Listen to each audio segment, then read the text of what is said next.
Oranges Are Not the Only Fruit is a novel about family, relationships, religion, and self-acceptance.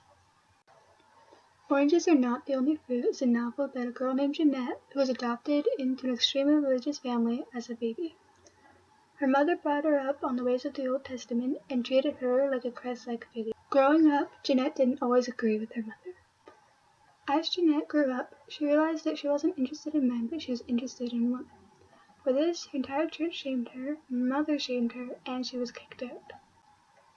After Jeanette was kicked out, she ended up finding work and going on with her life.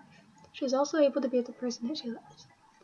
She still ended up deciding to visit her mother when it came to Christmas time, and her mom, in the end, tolerated her but didn't accept her.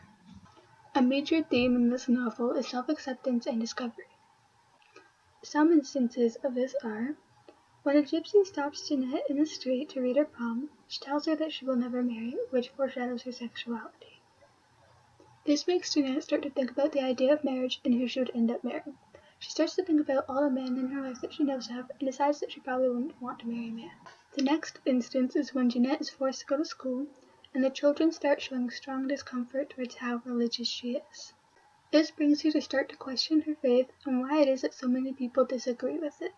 The next event that furthers Jeanette's self-discovery is when she meets a girl named Melanie.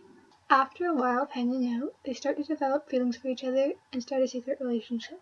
However, their relationship is discovered and they are told to repent. This leads to Jeanette's biggest event that will further her self-acceptance. Even though Melanie does decide to repent, Jeanette decides not to.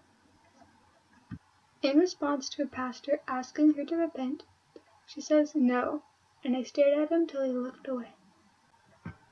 This shows that she knows what she wants, who she is, and that she's not going to change for anybody. Another major theme in this novel is gender roles and a woman's place in society. An example of this is Jeanette defying gender roles by being interested in women, not wearing stereotypical female clothing, and doing work that is generally deemed a man's job. There is also an event where the pastor of Jeanette's church says that the women are taking on too much of the men's work. Jeanette's mother agrees with this and says that this is the cause for Jeanette's sexuality. Here is that event. The real problem, it seemed, was going against the teachings of St. Paul and allowing women in power in the church.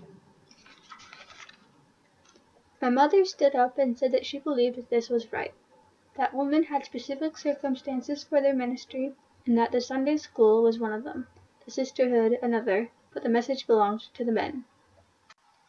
My mother droned on about the importance of missionary work for a woman, that I was clearly such a woman, but had spurned my call in order to wield power on the home front where it was inappropriate.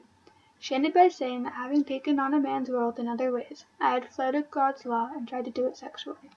In conclusion, I would say that this book is fairly easy and interesting to read, and anyone who's interested in the topic of religion, sexuality, or gender roles would probably enjoy it.